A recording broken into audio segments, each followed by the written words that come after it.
Good evening, ladies and gentlemen. My name is Rochelle Woods, and tonight I'm going to talk about communication. The kind of communication I'm talking about is silent communication, which is an overlooked skill.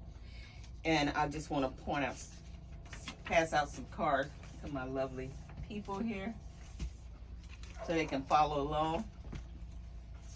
Here you go, young lady.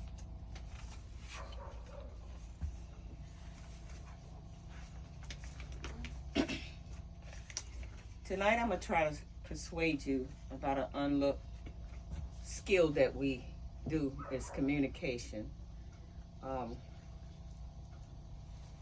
which is silent. I'm going to try to persuade you about silent communication. It's essential for enhancing both personal and professional.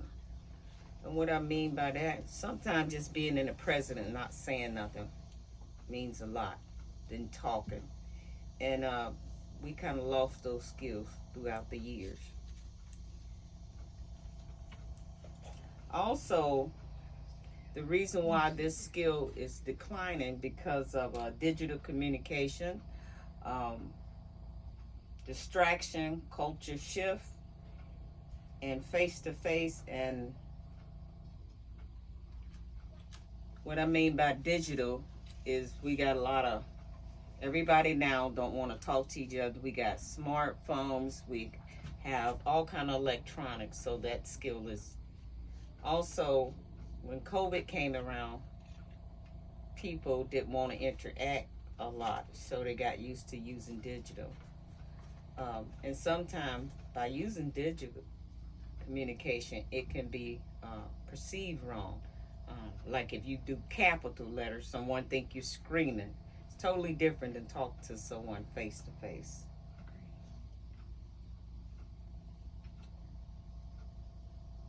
Also, people getting distracted, like earlier today. You know, someone calls on the phone, and you could be talking to your family member. Someone calls on the phone, or someone having a conversation by you. It's easy to be distracted instead of listening to what someone say.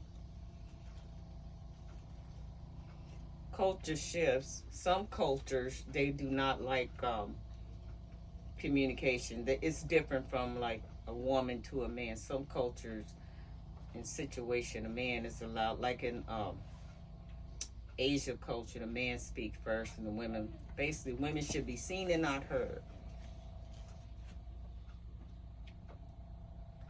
Also, lack of training, lack of knowledge. We even felt by the wayside with that.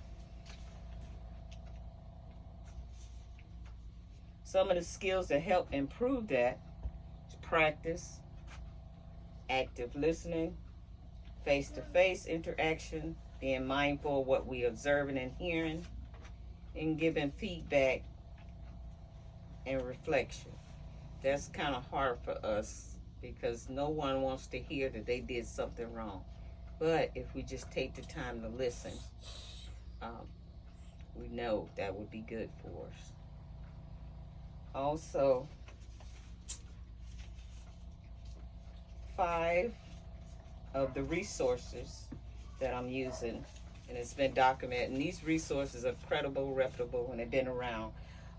Journal of Business Communication 2019. I've put those links on the cards where anybody have any questions, you can look at it. Also, Psychology Science 2016. Number 3 is Harvard Business Review 2003. And the National Institute of Health 2022. And then Forbes 2023. I'm just trying to persuade y'all that's a dying art of communication is silent, and it's a dying breed. Do anybody have any questions?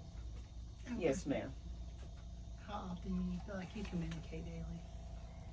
With silence, I have to do that because I work in a medical profession, and I have to listen. Sometimes myself, I want to react, but I have to listen to what the person or the patient is telling me, and then I can see what's going on. But sometimes, just like I'm human, even though I'm in a medical profession, I just want to just save the day instead of listen to what they got to say. Do you fall short sometimes? We Easy. all do. And I'm Easy. trying to learn to do silent communication. Even with my family, like when I get home, they want to just bombard me with all kind of talking and all that stuff, and I don't want it. I want to just be silent, but I really do need to just listen to what they're saying. Thank you. Thank you for the Any more questions? Any more questions? Okay, as y'all can see, I put an outline where you can see, and you can tell about how important it is on there about communication skills. And Thank you. I'm going to show y'all how to practice silent.